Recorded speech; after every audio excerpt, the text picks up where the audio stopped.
Sudah semuanya buka. Maaf ya benar sana boleh juga.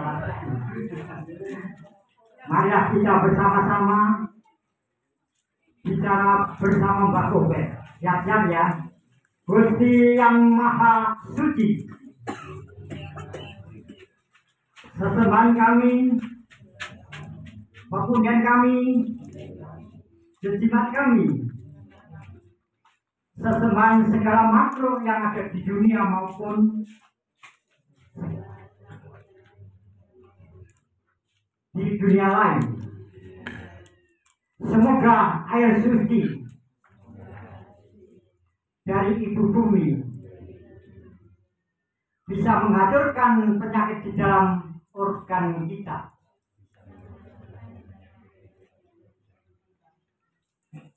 Yang kedua,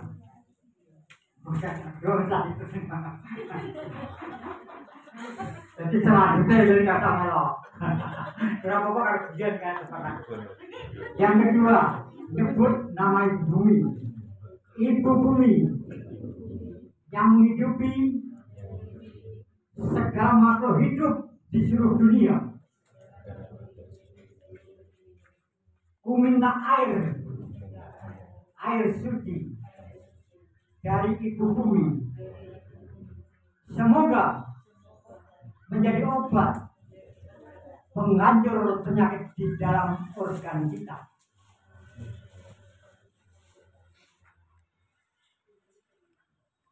Yang ketiga,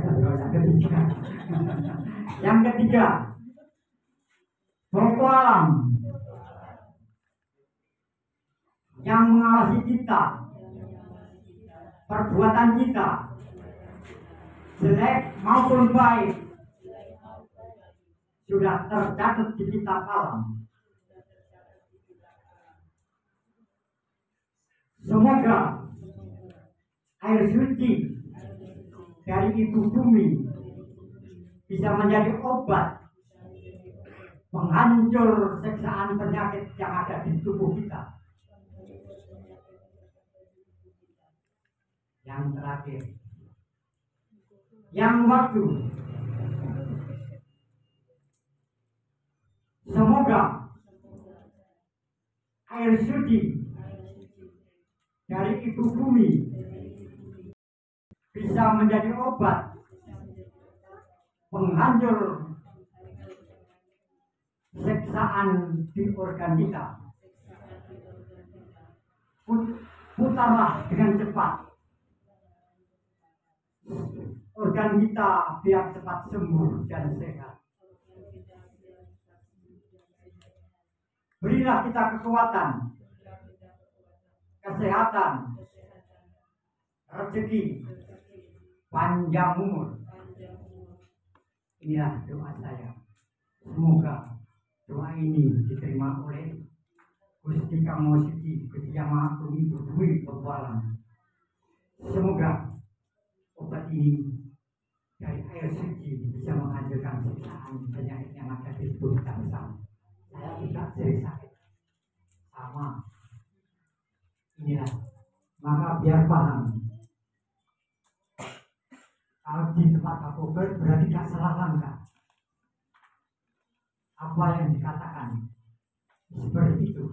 Jadi saya minta tolong, bukan minta tolong duit, bukan minta tolong setan, tapi minta tolong teman kita bersama. Doa bisa diterima itu punya dasar. Setiap manusia itu doa sama, minta Tuhan, tapi hasilnya kebanyakan nol. Tapi kalau kita doa harus sesuai dengan fakta, jadi kenyataan. Kalau kita berdoa ingin menjadi kemewahan, tidak mungkin bisa terjadi. Itu hanya untuk kekayaan.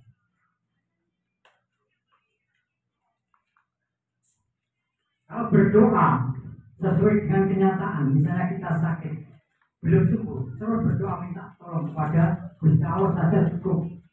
Lebih baik dijangkepi Gusti Allah, ibu bumi, pewalang yang waktu. Jadi biar sama-sama menolong. Jadi empat ini punya peran sendiri-sendiri. Gusti Allah atau Gusti Yang Maha Agung itu ditugaskan untuk menciptakan manusia pertama yang ada di dunia. Nah, menurut dari agama Islam, manusia itu hanya Hawa dan Adam. Itu agama Islam. Tapi agama Hindu, Buddha itu juga lain, Jawa juga lain. Tapi kita ambil dari fakta, biar itu dari pengalaman kita bersama. Kalau hanya satu, dua manusia yang diciptakan, berarti cuma satu. Bahasa Arab, dia ada bahasa Jawa, dia ada bahasa Cina, tidak ada bahasa India. Itulah taruh tiga. Maka, mari kita bersama-sama diberi akal sehat dan pikiran oleh Tuhan Yang Maha Kuasa, kita gunakan dengan tepat. Jangan sampai kita tersesat dengan kata-kata yang belum nyata. Maka Tuhan itu tidak bisa dibuktikan, tapi kita harus yakin kalau Tuhan itu ada. Siapapun tidak bisa membuktikan. Kalau Tuhan itu tetap ada, yakinlah. Kita percaya Tuhan ada, harus dilakukan dengan yakin.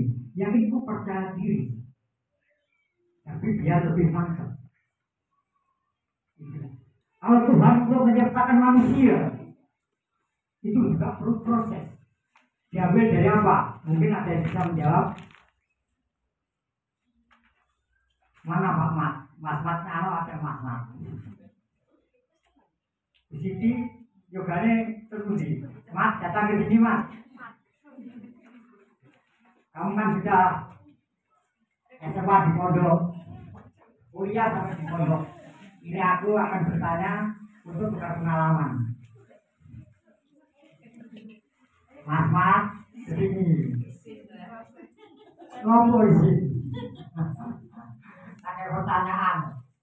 Sekarang gini ya, saya minum dulu. Ini ekspresi dari.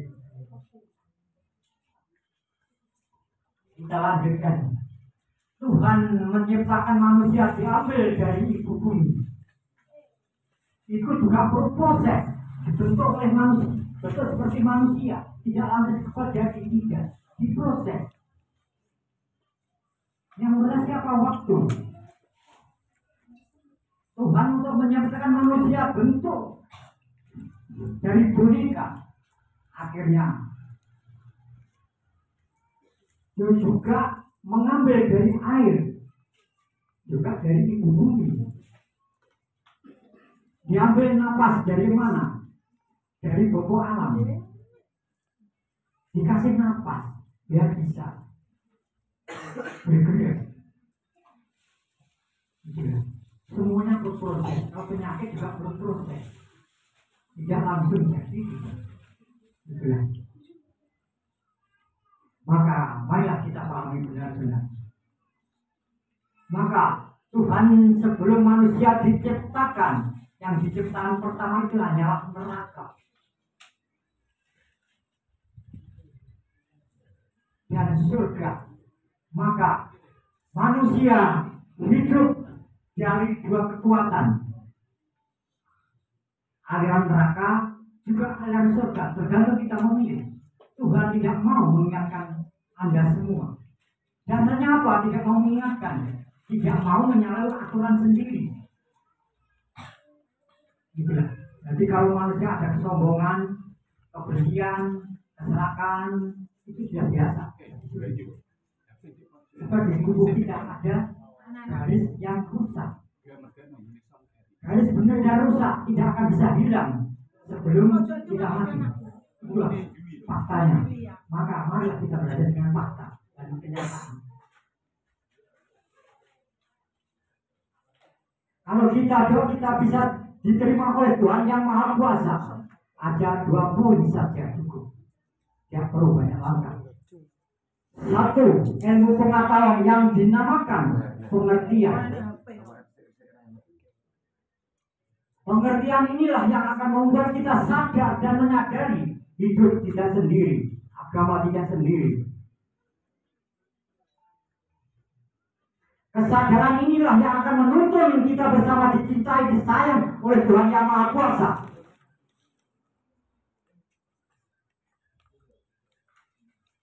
Pengertian inilah yang akan menuntun kita dicintai, disayang untuk ibu bumi. Bahwa alam yang waktu hanya satu pengertian, bisa menjalankan atau tidak. Kalau bicara pengertian itu mudah, dalil mudah, dakwah gampang, kayaknya barang sulit. Asal kita paham dan memahami, tergantung kamu ambil. Misalnya, kalau kamu ambil dari sejarah Arab, harus kamu sempurna untuk memahami bahasa Arab.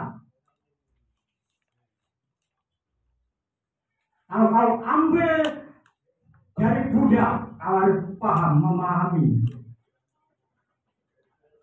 bahasa Cina. Kalau kamu ambil dari Hindu, jadi kamu belajar dengan bahasa Hindia. Itulah kuncinya. Kadang-kadang banyak orang memahami, harus mendalami ilmu. Jalankan dengan benar. Ya, dicintai, disayang oleh Tuhan Yang Maha Kuasa. Doa kita biar diterima. Tuhan tidak butuh kita banyak, butuh fakta perbuatan. Neraka juga bukan butuh kita, butuh perbuatan yang susah. Surga juga tidak butuh cerita atau dakwah, yang dibutuhkan hanya perbuatan. Itu. Maka doa kita untuk kesembuhan. Ini hanya satu kesembuhan diterima. Air putih bisa untuk menyembuhkan segala macam penyakit. Asal datang ke sini dengan tulus.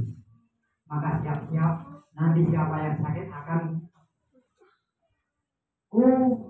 beri pertanyaan yang nanti tahu.